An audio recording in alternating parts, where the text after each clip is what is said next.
Hey everyone, and welcome back to the channel. I know you're ready to dim the lights, settle in, and dive deep into one of history's most profound and terrifying mysteries. Because tonight, we are not just talking about the collapse of a single empire. We are talking about the simultaneous, rapid, and catastrophic failure of an entire globalized world. Imagine, for a moment, that tomorrow morning, every major capital city on Earth, New York, London, Tokyo, Beijing, Moscow, all cease to function. Their governments vanish. Their complex trade networks dissolve into thin air. Their written language is forgotten. Their technological advancements are wiped clean, forcing survivors to revert to simpler tools, simpler lives, and a terrifying, localized struggle for mere existence. That isn't fiction. That is exactly what happened around 1200 BCE. It was a world connected by the sea, bound by treaties etched in clay, and powered by the miracle metal we call bronze. A world where diplomats exchanged luxurious gifts and royal families intermarried across vast geographical distances. It was the Late Bronze Age, a period of unprecedented complexity and power that historians often call the First International Age. And then, in the span of perhaps 50 years, it was gone. This is the story of the Great Silence. Why did the palace civilizations of Mycenaean Greece, the mighty Hittite Empire of Anatolia, the wealthy city-states of the Levant like Ugarit, and even the seemingly eternal new kingdom of Egypt all suddenly break? Why did the lights go out across the entire eastern Mediterranean? And why, 3,000 years later, does the answer remain history's greatest unsolved mystery? Before we begin our journey into this apocalyptic past, I have to ask you, my fellow history fanatics, if you are enjoying these deep dives, please take just a second to hit that like button. Share this video with anyone you know who loves a good historical puzzle. And please, if you haven't already, subscribe to the channel. And most importantly, activate the bell button for notifications for our new videos so you don't miss any part of this epic saga. Your support is what keeps these historical investigations alive, and I truly appreciate every single one of you. Now, let's set the stage. To understand the collapse, we must first appreciate the staggering height from which these societies fell. Picture the world of 1300 BCE. This was not a collection of isolated tribes. This was a super network. At the center of the political map lay the great powers, often referred to in their own correspondence as the Great Kings. You had the pharaohs of Egypt's 19th dynasty, Ramses the Great and his successors, ruling a centralized bureaucratic state, projecting power deep into the Levant and Nubia.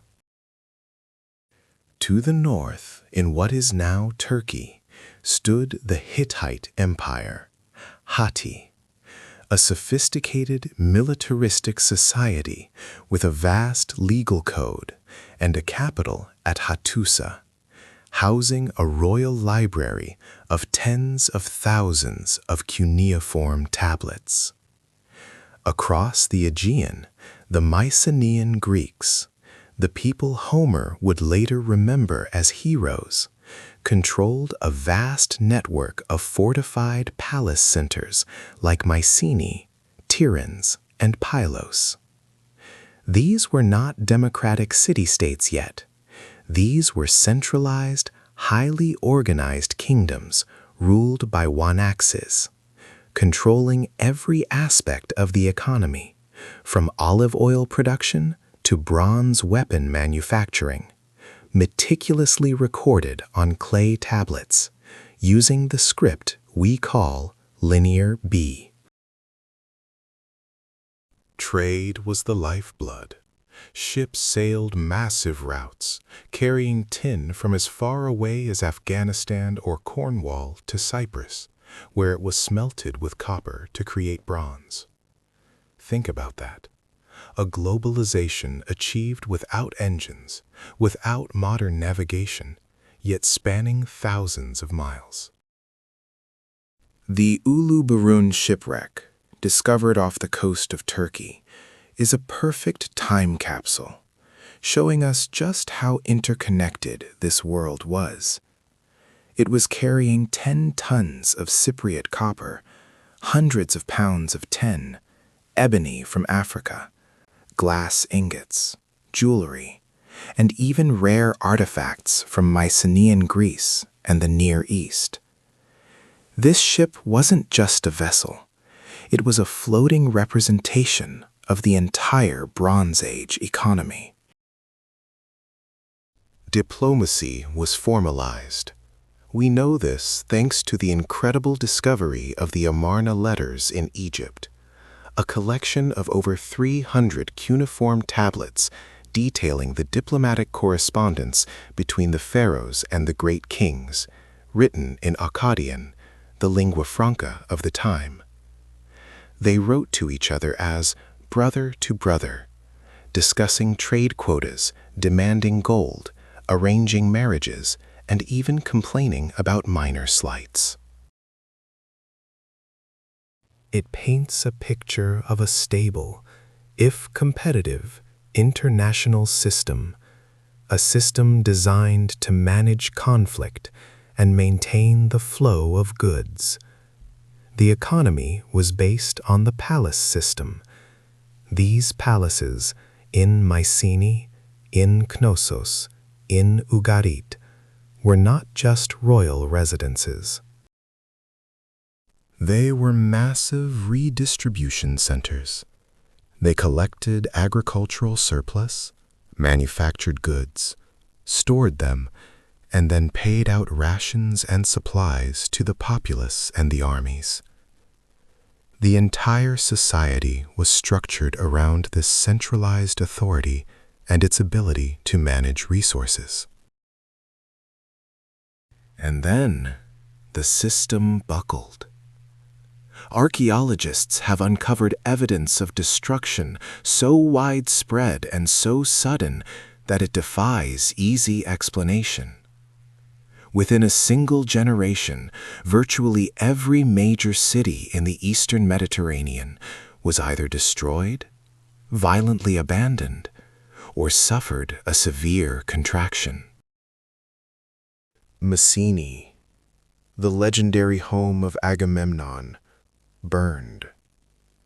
Pylos, the palace of Nestor, was destroyed so completely that the fire baked the Linear B tablets, preserving them for us today.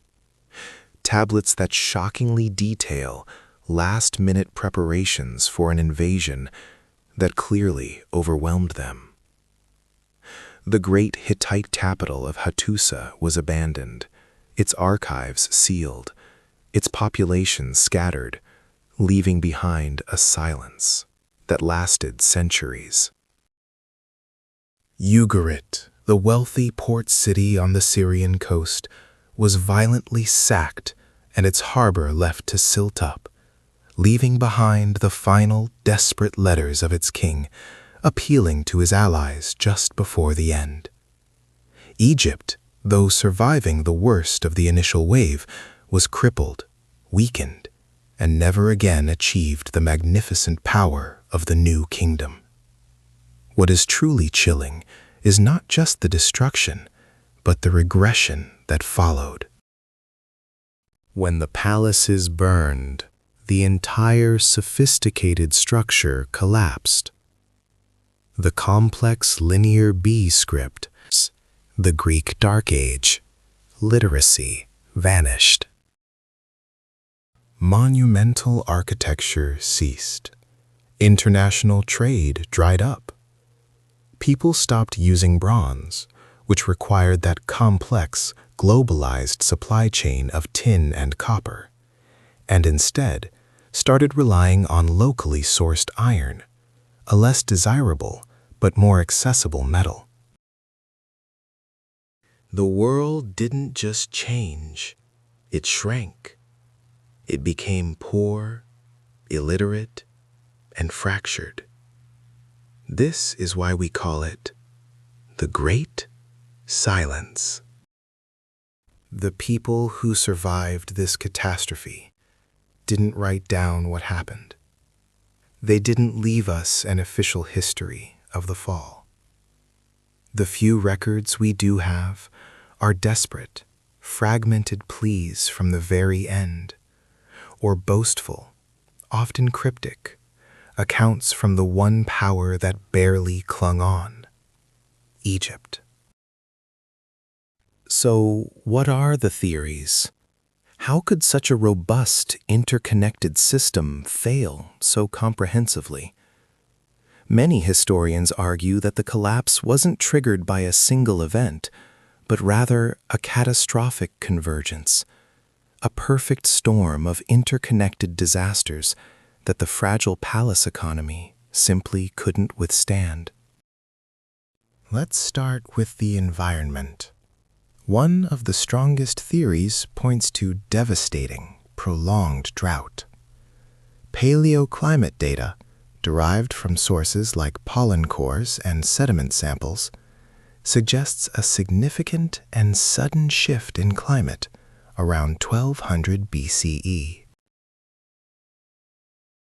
Studies of ancient lake beds in Cyprus and the Near East indicate a period of severe aridity that would have decimated agriculture.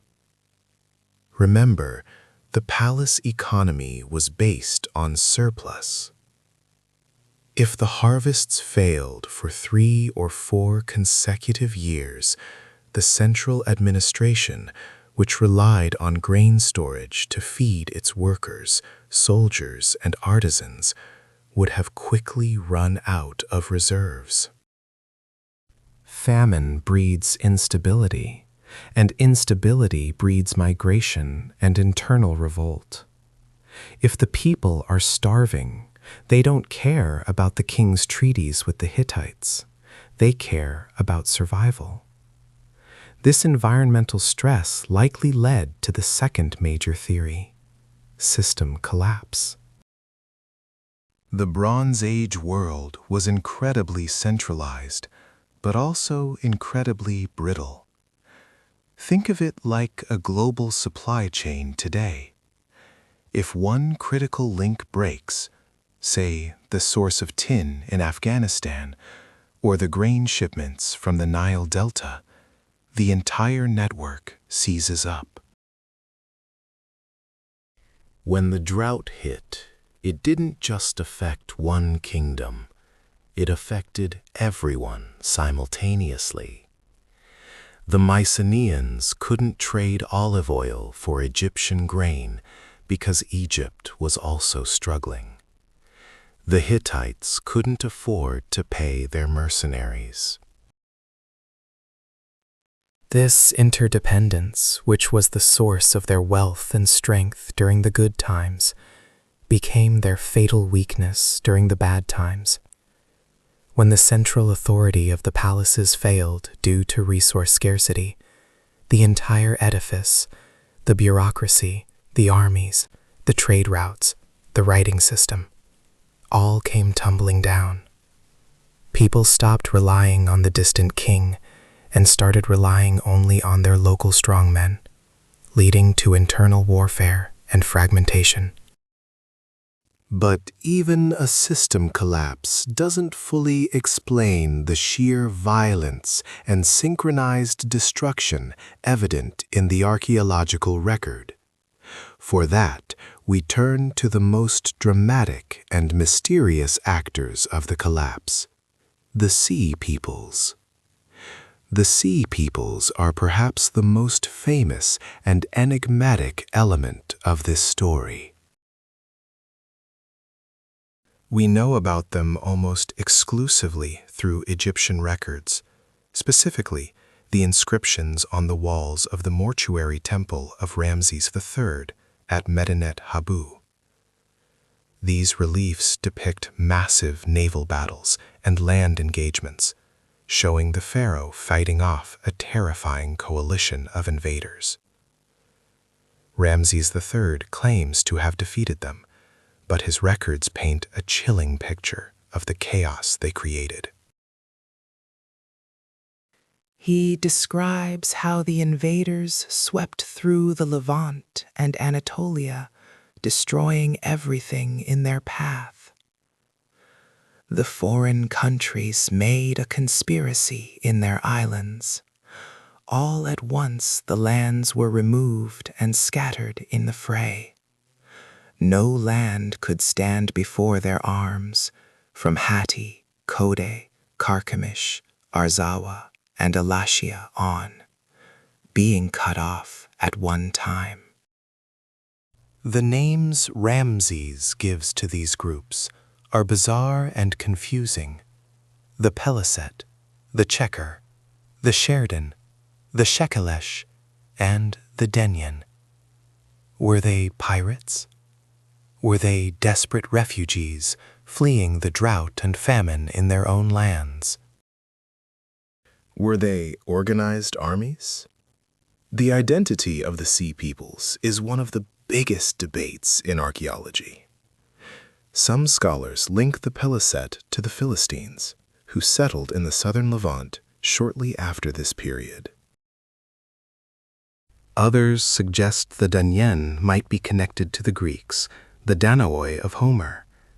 The Sheridan, known for their distinctive horned helmets, appear in Egyptian records as mercenaries decades before the collapse, suggesting they were already integrated into the Mediterranean military landscape. The truth is likely complex. The Sea Peoples may not have been a single unified invasion force, but rather a catch-all term for the massive, sustained waves of migration, piracy, and military incursions that destabilized the already weakened empires. If the Hittites were dealing with drought and internal revolt, a sudden attack by a highly mobile, seafaring group, whether they were refugees turned raiders or professional mercenaries taking advantage of the chaos, could be the final blow that led to the abandonment of Hattusa. Consider the fate of Ugarit. Clay tablets found in the city's ruins show the desperate King Amarapi writing to the king of Alashia, Cyprus, pleading for help because his own fleet was stationed with the Hittites, defending against an attack from the Sea Peoples. The response from Alashia suggests they too were under attack. The next communication we have is a letter from a Hittite commander found baked in the ruins of Ugarit, describing the city's imminent destruction. It is a terrifying window into the final moments of a civilization. The combination of environmental catastrophe, internal economic failure, and external military pressure created a feedback loop of destruction. The drought led to famine, which led to internal revolt and migration. This instability made the empires vulnerable to the mobile raiding forces, the Sea Peoples, which in turn cut the critical trade routes, guaranteeing the collapse of the bronze supply chain and ensuring the palaces could never recover. The legacy of the collapse is profound. It didn't just end the Bronze Age, it shaped the world that followed. When the dust settled, the large, centralized empires were replaced by smaller, more resilient entities. The Phoenicians emerged, mastering the seas and developing a new, simpler alphabet.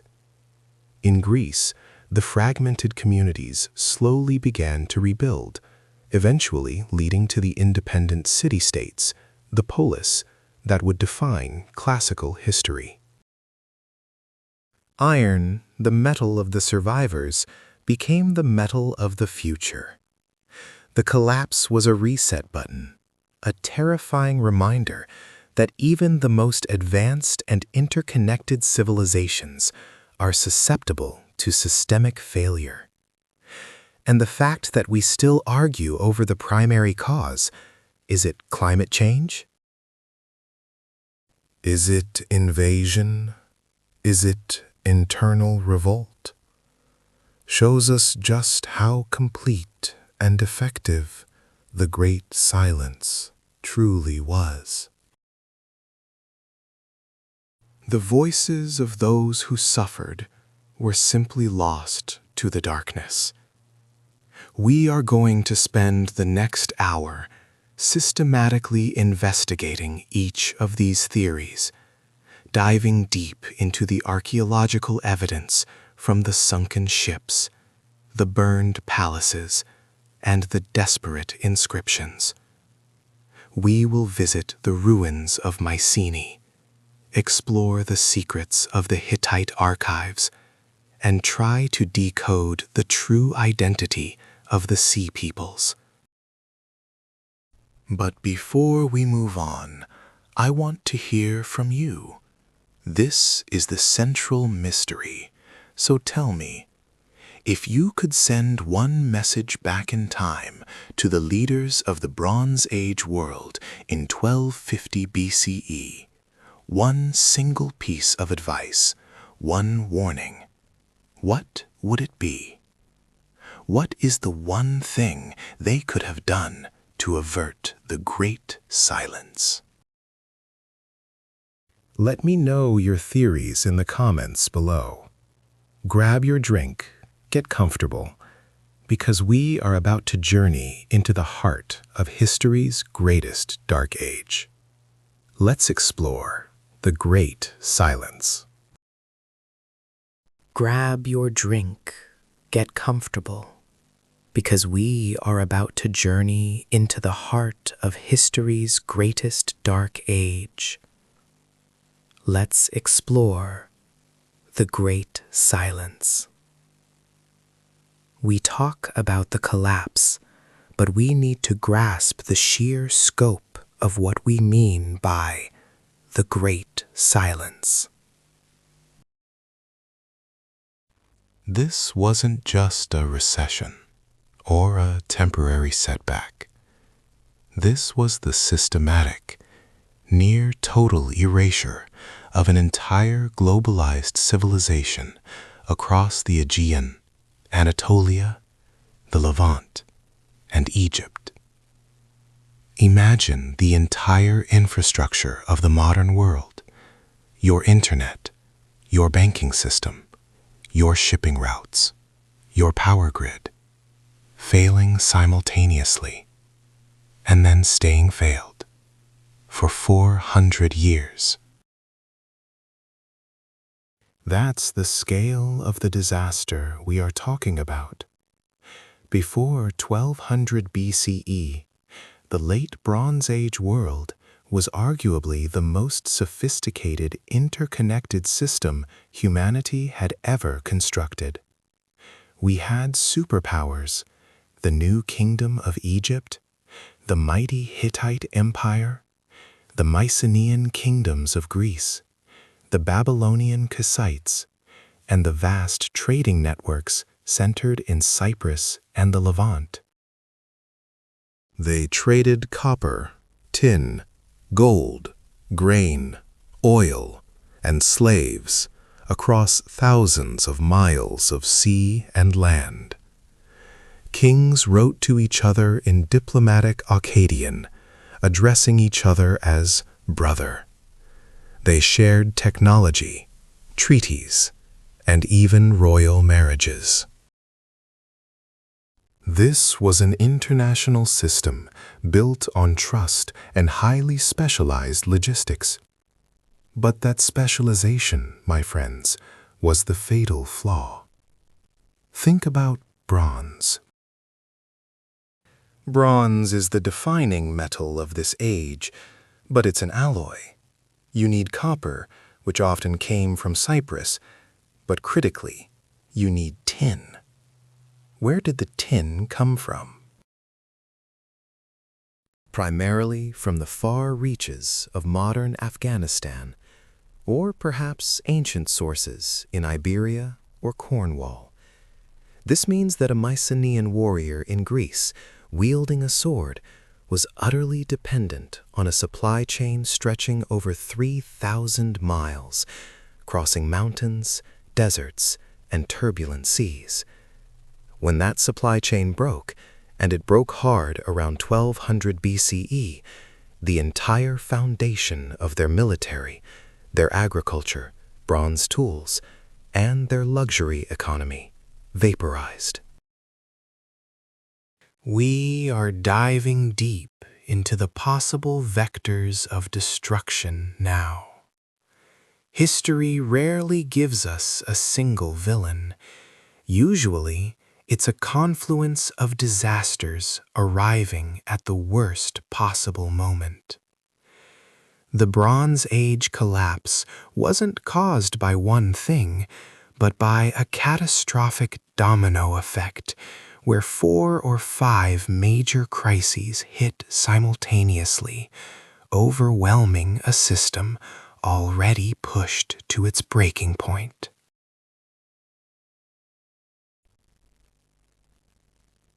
Let's start with the earth itself.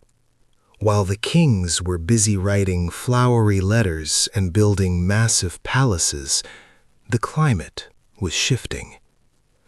Modern paleoclimatology, the study of ancient climates using tree rings, pollen samples, palynology, and deep-sea sediment cores, paints a terrifying picture.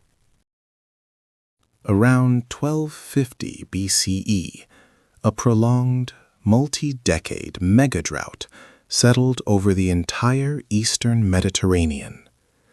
Imagine a drought that isn't just one bad year, but 30 or 40 years of increasingly unreliable rainfall. Grain yields plummet. Rivers shrink. The sophisticated irrigation systems that fed the massive populations of Egypt and Mesopotamia begin to fail. What happens when the food runs out? People move. They don't just move to the next farm, they move en masse, abandoning marginal lands and putting unbearable stress on areas that still have water, like the fertile coastal regions. This isn't just hunger. This is the complete destabilization of the social order.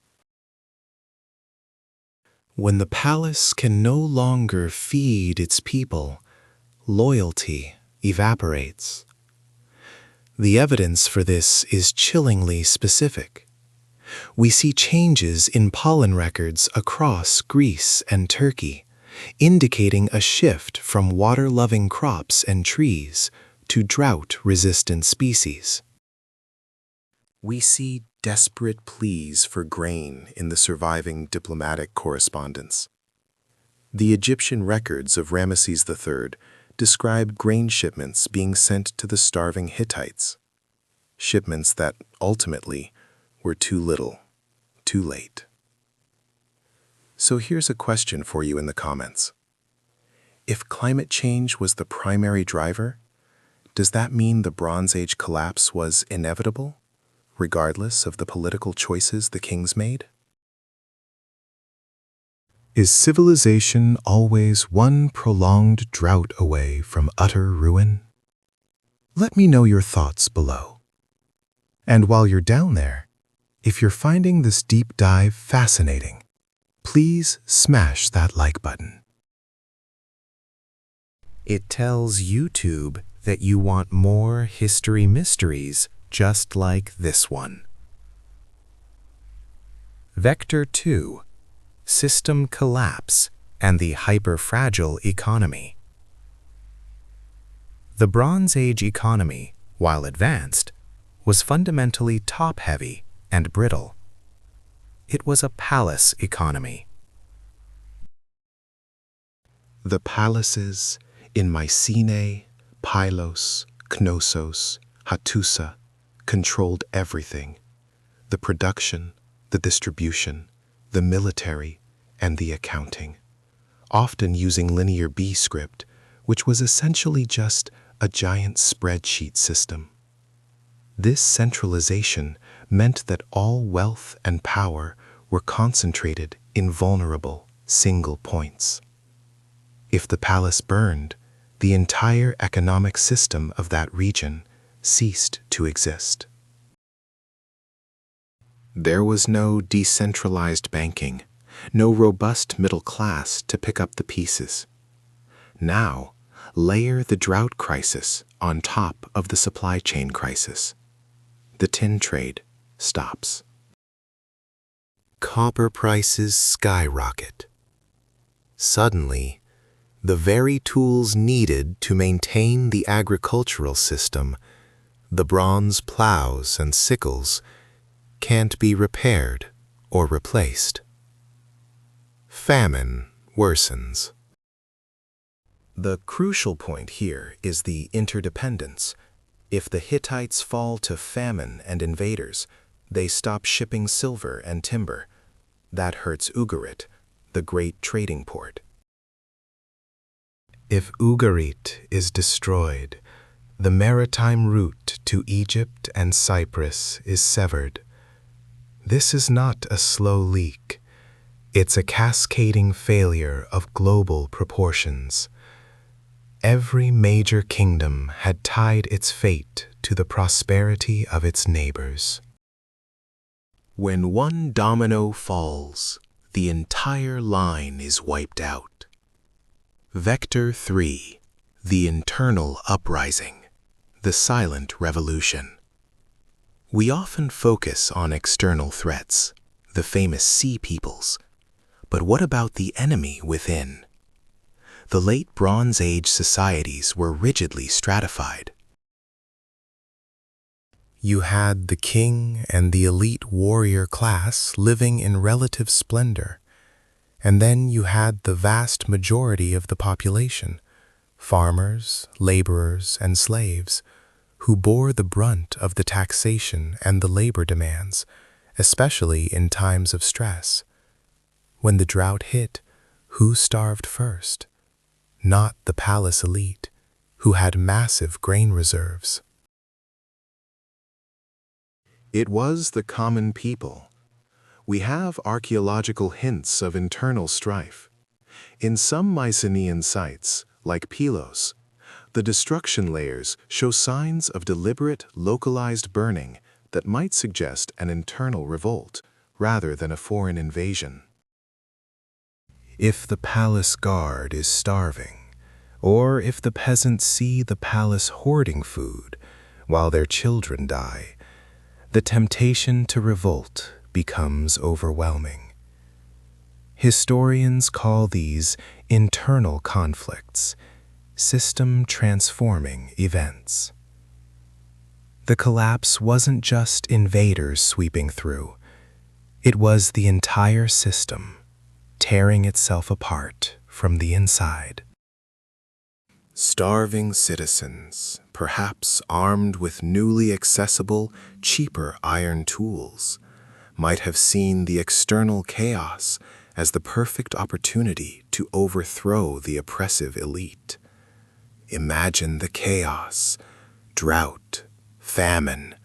The king has no bronze to arm his guards, and suddenly the populace rises up, burning the very records, Linear B tablets, that documented their servitude.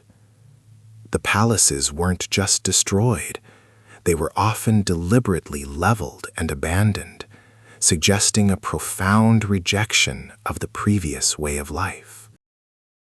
What do you think?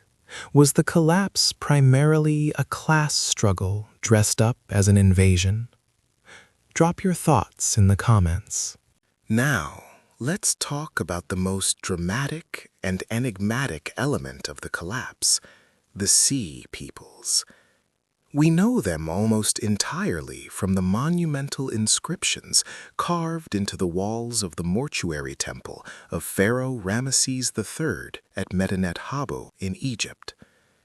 These inscriptions depict a massive coalition of naval and land invaders battling the Egyptian forces around 1177 BCE. Ramesses III claims a great victory, saving Egypt from the fate that had befallen its neighbors. But who were these people? The Egyptian texts give us names that sound like mythical creatures: the Peleset, the Checker, the Sherden, the Luka, the Denyen, and the Weshesh. These names are the only concrete links we have to the destroyers of the era. The prevailing theory has evolved dramatically. They were once seen as a massive, organized pirate fleet, a unified, hostile naval power bent on conquest. But that view is too simplistic. Given the context of climate crisis and system collapse, the Sea Peoples are now more accurately viewed as a massive armed migration, a desperate diaspora. Think of them as displaced refugees, likely coming from the collapsing Mycenaean world, Greece and the Aegean Islands, and perhaps Anatolia, who, having lost their homes and their food supply, took to the sea, seeking any place that still had grain. They weren't conquering empires, they were desperately seeking habitable land. The Sherden, for example, are often depicted with horned helmets and round shields. They appear in Egyptian service before the collapse, suggesting they were originally mercenaries hired by the very powers they later attacked. When the palaces stopped paying their wages, or worse, stopped feeding them, these highly trained soldiers simply turned on their former masters. The Peleset are arguably the most historically consequential group. Most historians agree that the Peleset are the people who eventually settled the southern coast of the Levant, giving their name to the region, Philistia.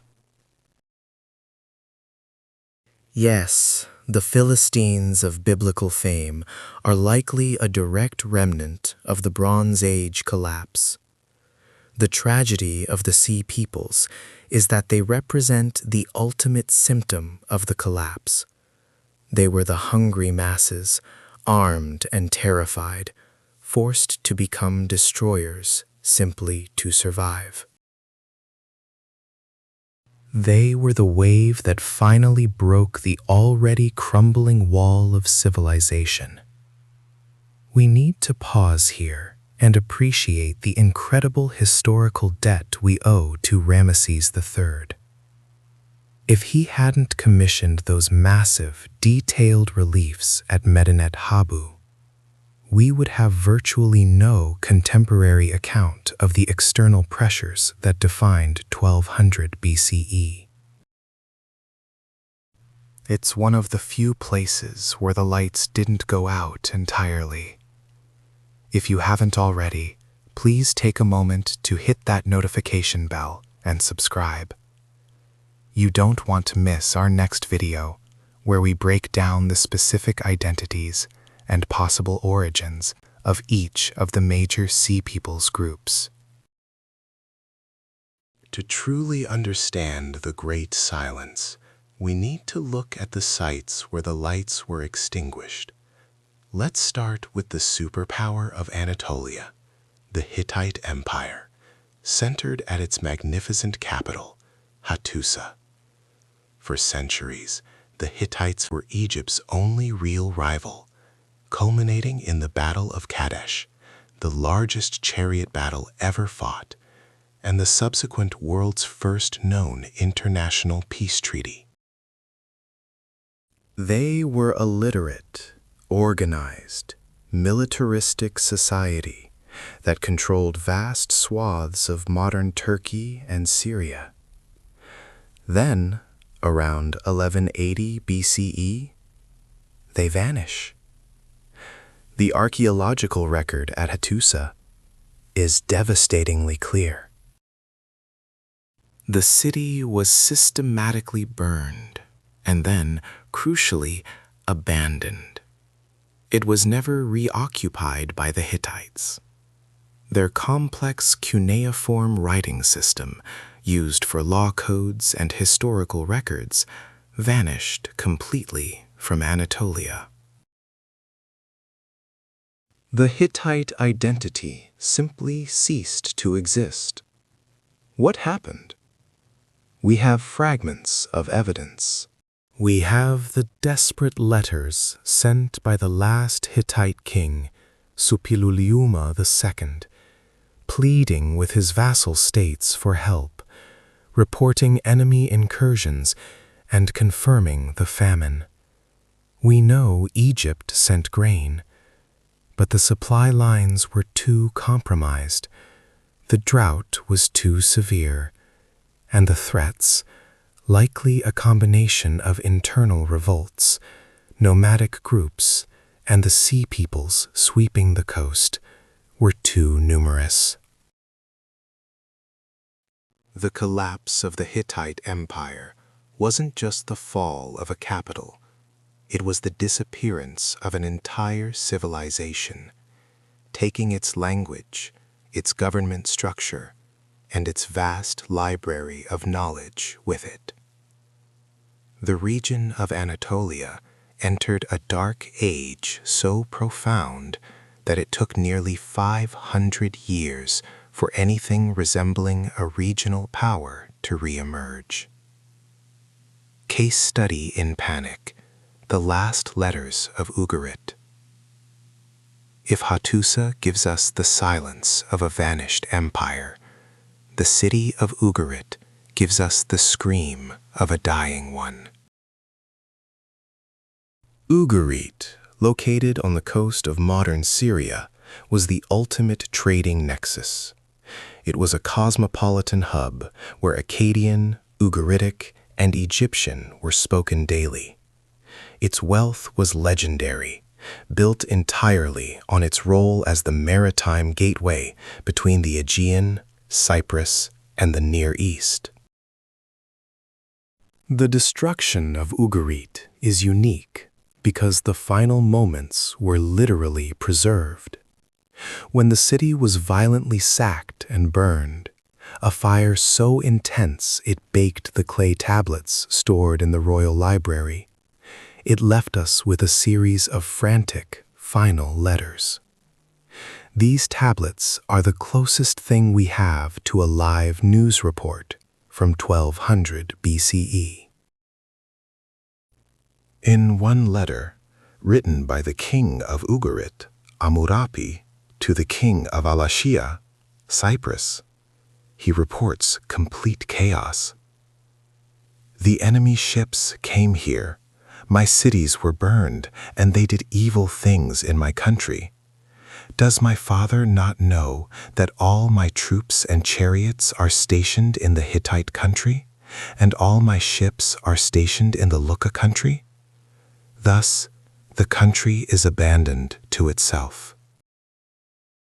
He's begging for help, revealing that his military assets were deployed elsewhere, likely fighting the Hittites' wars or attempting to fend off the sea peoples along the coast. He is defenseless. The king of Alashia writes back, expressing his own panic. As for the matter regarding those men, they were strong, and they were devastating my country. They attacked my country, and they set fire to my cities. My corn is burned, and all the oil is used up. The letters stop abruptly. The city was destroyed and never rebuilt to its former glory. The clay tablets, baked hard by the inferno, fell off the shelves and were preserved in the rubble. They tell a story of total systemic breakdown. The military is deployed elsewhere. The ally is also under attack. The crops are burned, and the invaders are already on the shores. It is the sound of civilization realizing in its final hour that no one is coming to save them. Think about that raw, human moment of terror. If you could read those letters, what would you feel? Let me know in the comments. This isn't just history. This is pure, unadulterated human drama. And speaking of drama, if you're still with me, you're clearly a Bronze Age enthusiast. Do me a favor and share this video with one friend who loves unsolved mysteries. Let's get more people talking about the Great Silence. The technological coup. Iron rises as bronze falls. Amidst the chaos of famine and invasion, a quiet technological revolution was taking place, one that fundamentally shifted the balance of power away from the centralized palace economies, the widespread adoption of iron. For centuries, bronze was king. It was superior to the early brittle iron being produced. But we already established the problem with bronze, the logistics. It relied on that hyper-fragile, transnational supply chain for tin. When the tin trade collapsed, the elite armies of the Mycenaean and Hittite kings could no longer produce their hallmark weapons. Their bronze swords and chariots became irreplaceable luxuries. Iron, however, is different. Iron ore is messy, difficult to smelt, and initially produced an inferior product. But it has one massive advantage. It is found almost everywhere. You don't need international treaties or massive shipping fleets to get it. You just need local charcoal and a furnace. The collapse democratized warfare. Suddenly, local warlords, marginalized tribes, or even desperate peasant rebels could produce basic, functional weapons without relying on the palace bureaucracy. The monopoly on high-quality weaponry that underpinned the power of the Bronze Age kings was shattered. The shift wasn't immediate, and early iron was definitely not as good as the best bronze, but the sheer availability of iron during the Dark Age allowed new, decentralized power structures to emerge. The cost of entry into the military game plummeted. This is the ultimate technological disruption, proving that even a slightly inferior but infinitely more accessible technology can overthrow a sophisticated but fragile one. The Great Loss, the Death of Literacy. Perhaps the most haunting aspect of the Great Silence is the intellectual loss. The Mycenaean kingdoms used Linear B, a syllabic script, almost exclusively for palace.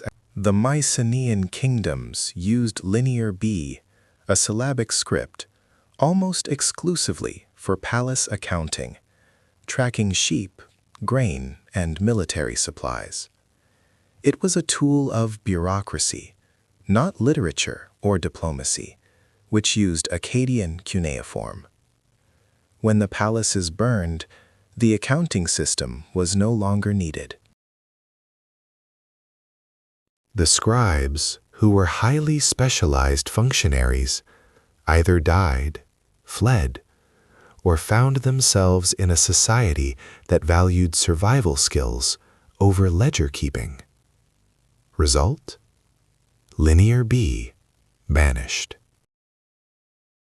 Literacy in the Aegean region was essentially wiped out. For the next 4 centuries, the Greek world entered a dark age where monumental architecture, centralized government, and, most importantly, writing were forgotten. The stories and myths of the Mycenaean era, the events that would later inspire Homer's Iliad and Odyssey, were passed down only through oral tradition, filtered and distorted by generations of memory. Imagine losing the ability to read and write across an entire civilization for 400 years. That's the depth of the regression. It wasn't until the Greeks adapted the Phoenician alphabet 4 centuries later that literacy returned, marking the true end of the Dark Age and the dawn of the Archaic period. The enduring mystery, was it conspiracy or coincidence? So we have 4 major vectors: climate change, systemic fragility, internal revolt, and external migration, the Sea Peoples. They all hit the world between 1250 and 1150 BCE. But the central unsolved mystery remains. Why did the entire system collapse simultaneously? Why did Egypt, which survived, lose all its trading partners? Was there some overarching phenomenon that tied the fate of Mycenae to the fate of Hattusa and Ugarit? Some theories suggest a massive, unprecedented pandemic, a 5th vector, that swept through the crowded, interconnected cities. Disease thrives on trade routes and in populations weakened by famine. If a Bronze Age plague hit, it could certainly have wiped out the specialized labor force, like the scribes and artisans, and the military capacity needed to fight off invaders. We have very little direct evidence for this, but it remains a plausible theory for the speed and totality of the destruction. Other theorists lean into the idea of a massive, coordinated external attack, not just the Sea Peoples, but a larger, unknown force. But again, the evidence points away from a unified empire and toward disparate groups.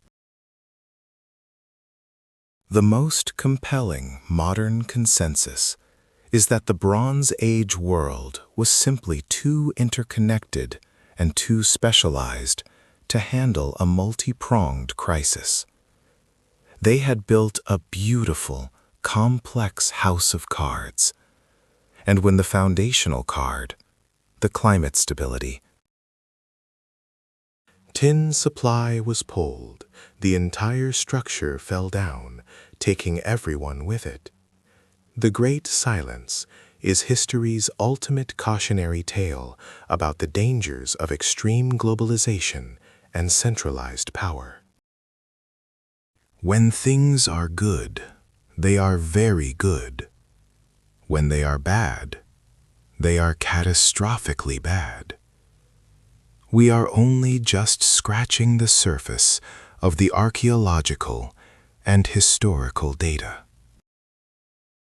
Every year, new digs in Turkey, Greece, and Cyprus reveal more fragments of this terrifying puzzle. We find more baked tablets, more signs of rapid abandonment, and more evidence of desperation. The question isn't just what happened, but how did the few survivors manage to claw their way out of the wreckage? What did they lose forever? And what fundamental lessons did they learn that allowed the Iron Age to eventually emerge? We're going to dive into the immediate aftermath next, exploring the lives of the survivors and the ghost cities they left behind. But before we move on, I want to hear your final thoughts on the primary cause. If you had to pick one factor that was the ultimate trigger, the one that, if removed, would have saved the Bronze Age, which would it be? The drought, the sea peoples, or the fragile economy? Let me know your theory in the comments section right now. And if you've made it this far, you are officially part of the Collapse Investigation Team. Do me a huge favor and like this video and subscribe so you don't miss the next chapter of this incredible story. We are about to venture into the true Dark Age. When the dust settled around 1150 BCE, the civilized world was unrecognizable. The magnificent citadels of Mycenae and Tiryns stood empty, their monumental cyclopean walls silent. The vast palace complex at Pylos was a burned ruin, its linear B archives baked into oblivion. Hattusa was abandoned to the elements. The survivors were few, scattered, and deeply traumatized. They abandoned the plains and the coastlines, areas that were once the centers of power and trade, and retreated to smaller, more defensible hilltop settlements. This is the archaeological signature of the early Greek Dark Age, a massive demographic contraction and a radical simplification of life. The population of the Greek mainland is estimated to have dropped by as much as 75% in the decades following the collapse. Imagine a world where 3 out of every 4 people you knew simply vanished. The survivors weren't living in the ruins of the palaces. They were living in small, isolated villages, often reduced to subsistence farming. What was lost was not just population and wealth, but expertise. The highly specialized skills required for monumental stone masonry, complex metallurgy, bronze casting, chariot construction, and shipbuilding were forgotten.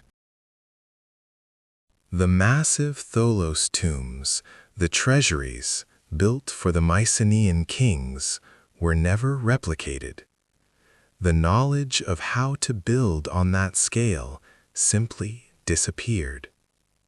This is called de-skilling, a profound regression in technological capability.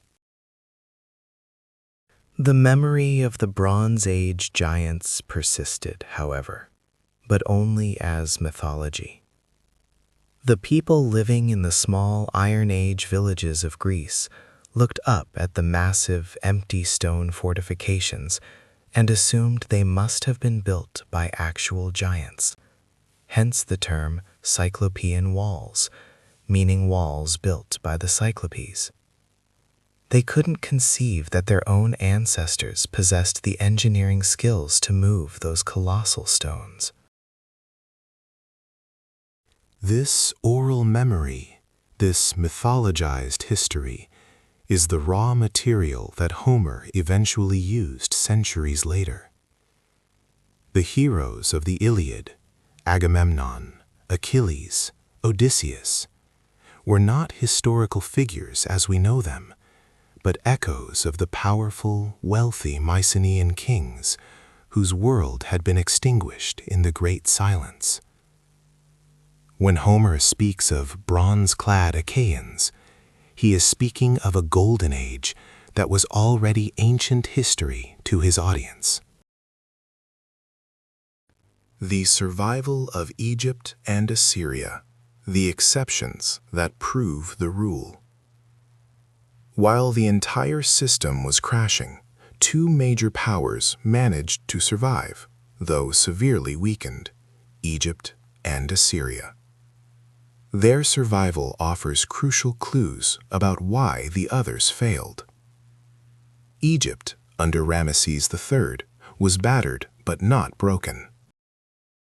The Medinet Habu inscriptions show a massive, successful defense against the Sea peoples, both on land and sea. Why did Egypt survive when the Hittites and Mycenaeans didn't? Geographic isolation. Egypt was a unified state centered around the Nile, offering an extremely reliable, self-contained food source even during regional droughts. Their dependence on external trade, especially for tin, was less critical for survival than it was for the trade-dependent coastal kingdoms like Ugarit. 2. Centralized power. Egypt maintained its military structure and bureaucracy. Even in decline, the pharaoh remained the ultimate authority, preventing the kind of internal fragmentation and revolt that plagued the Mycenaean world. Massive manpower. Egypt simply had a larger and more resilient population base. They could absorb the losses and still field an army. However, even Egypt was profoundly damaged. The new kingdom entered a period of rapid decline immediately after Ramesses III's victory. They lost control of their foreign territories in the Levant. Their wealth dried up as their trading partners vanished, and they fractured into regional polities. They survived the collapse, but they certainly didn't escape the Great Silence. Assyria, centered in northern Mesopotamia, also survived, largely because it was slightly removed from the primary path of the Sea peoples and the Aegean chaos.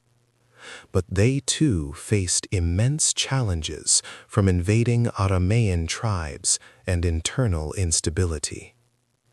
Their immediate regional rivals, the Babylonian Kassites, were wiped out, leading to a long period of localized warfare. The lesson here is resilience. The survivors were those who had reliable, localized food sources and strong, centralized military command that could repel the immediate threats. The losers were the hyper-globalized, specialized palace economies. Out of the chaos of the Levant coast, a new civilization slowly began to coalesce, one that would redefine the Mediterranean, the Phoenicians.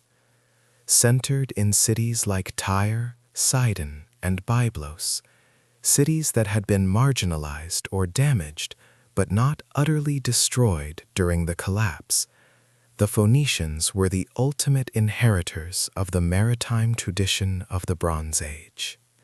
The Phoenicians didn't rely on massive centralized empires. They were city-states focused entirely on trade and colonization. Crucially, they adopted the new reality of the Iron Age, decentralized power and widespread access to resources. They perfected the art of seafaring and began to re-establish the trade routes that had been dormant for centuries. But their greatest contribution, the one that truly ended the intellectual darkness of the Bronze Age collapse, was the invention and dissemination of the alphabet. The Phoenician script was a revolutionary leap forward. Unlike the cumbersome, complex syllabic linear B or the thousands of characters of cuneiform, the Phoenician alphabet was simple, consisting of only 22 consonant signs. It was easy to learn, easy to write, and designed for merchants, not just palace scribes. This democratic script was the key that unlocked literacy for the masses. When the Greeks eventually adopted and adapted the Phoenician alphabet, adding vowels, they laid the foundation for Western literature, philosophy, and history. The Great Silence was finally broken, not by the return of old empires, but by a brand new, simplified technology of communication driven by commerce. This transition highlights a profound historical truth. Destruction often precedes innovation.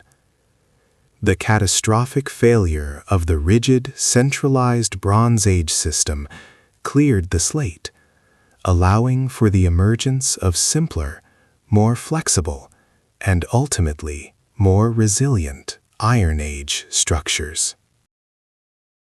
We are moving now from the period of destruction into the slow, painstaking process of recovery.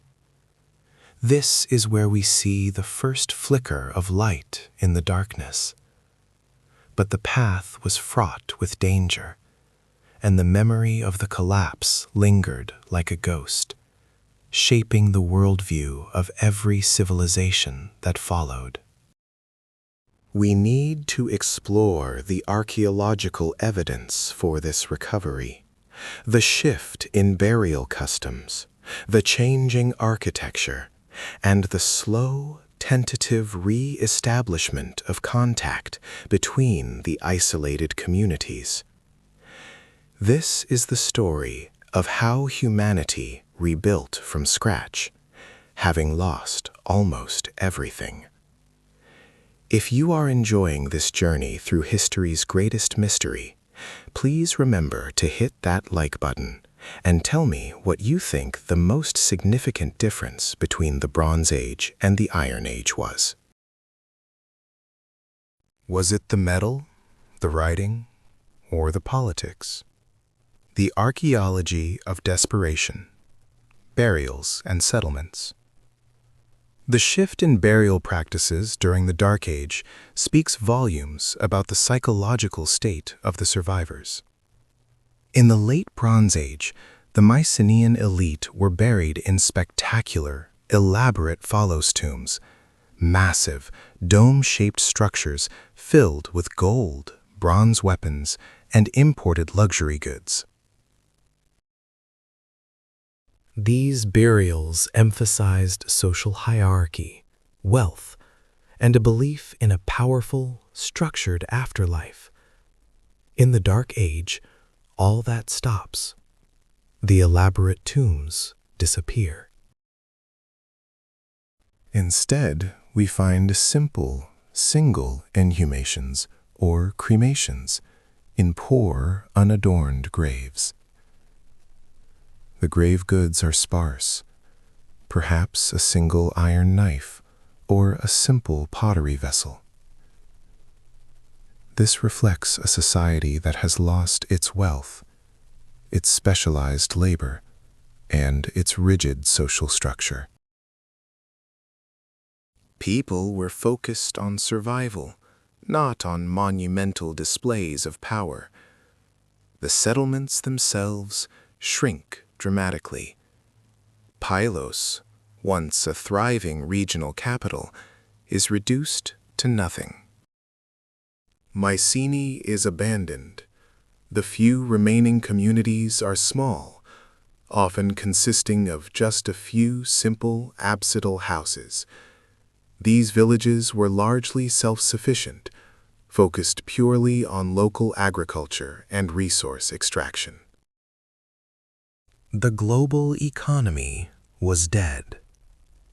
However, around 1050 BCE, we start seeing the first signs of recovery, primarily in the emergence of a new ceramic style called proto-geometric pottery. This pottery is highly distinctive, featuring precise, concentric circles and semicircles drawn with a compass, a technological leap in precision that suggests a return of skilled artisans and perhaps a renewed interest in geometric order and standardization. It's a tiny flicker of light, but it shows that the intellectual spark hadn't been completely extinguished. This period of recovery is also marked by the rise of the oikos, the household unit, as the primary social and economic structure. In the absence of central palaces and kings, power devolved to the family unit, led by a local chieftain or basileus. These weren't kings in the Mycenaean sense, but local strongmen who commanded loyalty based on their ability to protect their community and manage resources. This decentralized, tribal structure would eventually evolve into the classical Greek polis, city-state. But it started as a desperate adaptation to the total absence of central authority. The Great Silence forced humanity to experiment with new forms of governance and social organization. The failure of the large, centralized empires paved the way for the smaller, more dynamic, and politically diverse world of classical antiquity. It was a terrible price to pay, but the collapse was truly the crucible from which the classical world was forged. The myth of the lost knowledge. What really vanished? We often talk about the loss of literacy, but what other knowledge was lost in the Great Silence? Beyond writing and monumental architecture, the Bronze Age possessed sophisticated knowledge in fields that were also lost or severely degraded. Naval architecture. The massive, deep-keeled ships necessary for long-distance international trade, the ships that carried tin from the west to the east, were no longer built. Trade was reduced to coastal hopping, and the memory of deep-sea navigation faded. Metallurgy, bronze. While iron replaced bronze, the high-quality bronze casting techniques, especially for complex artistic pieces and elaborate weaponry, were lost. Early Iron Age metalworking is crude compared to the finest Bronze Age craftsmanship. Bureaucratic administration, the complex system of record-keeping, law codes, like the Hittite laws, and international diplomacy was lost.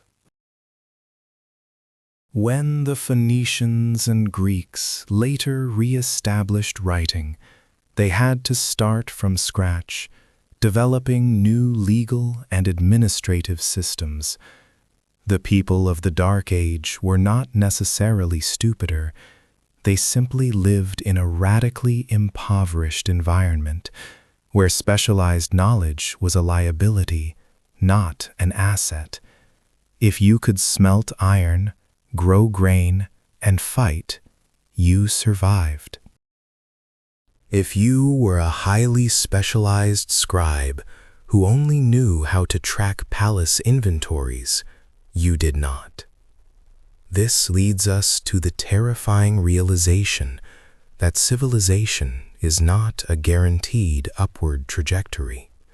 It is fragile, dependent on complex systems, and can be destroyed in a generation, taking centuries to recover. The final warning: lessons for the modern world. Why does the Bronze Age collapse resonate so deeply with us today? Because, in many ways, we have recreated a globalized system with similar, if not greater, levels of specialization and interdependence. Our modern supply chains, from microchips to medicine, stretch across continents. Our energy infrastructure relies on a highly specialized global network of oil, gas, and rare earth minerals. Our financial systems are centralized and interconnected. We are also facing potentially catastrophic climate change pressures and mass migration crises. The Bronze Age world died because it was too interconnected and too rigid to adapt when the environmental and logistical foundations crumbled. They suffered a systems shock they couldn't absorb. If the Great Silence teaches us anything, it is that resilience requires redundancy, localization, and flexibility. The Iron Age survivors succeeded because they abandoned the brittle complexity of the palaces for the decentralized resilience of the village and the city-state. The mystery continues to deepen with every new discovery, every new radiocarbon date, and every translated clay tablet. We've established that the Bronze Age world was a massive, fragile Jenga tower built on globalized trade and centralized power. But let's zoom in on the specific, terrifying moments of destruction, the moments where the lights went out, not just slowly faded. We need to talk about the sheer violence of the collapse. This wasn't just internal migration or gradual economic decline. This was often swift, brutal, coordinated destruction. Take Hattusa, the capital of the mighty Hittite Empire. This was the city of 1,000 gods, the political and military rival to Egypt. When the collapse hit, it wasn't simply abandoned. Archaeological evidence shows it was systematically burned, its massive walls breached, and its archives, thousands of clay tablets, were baked in the conflagration. Ironically, this destruction preserved them, giving us the desperate final messages of a dying empire. We have records of the Hittite king demanding grain from Egypt, complaining that his lands are starving, and organizing defensive measures against unknown maritime threats and inland raiders. Then look at Ugarit, the major trading port on the Syrian coast. Ugarit gives us the ultimate snapshot of panic. We have the famous last letter, a tablet found in the oven of a scribe's house. It was being fired for preservation when the city was attacked and never finished.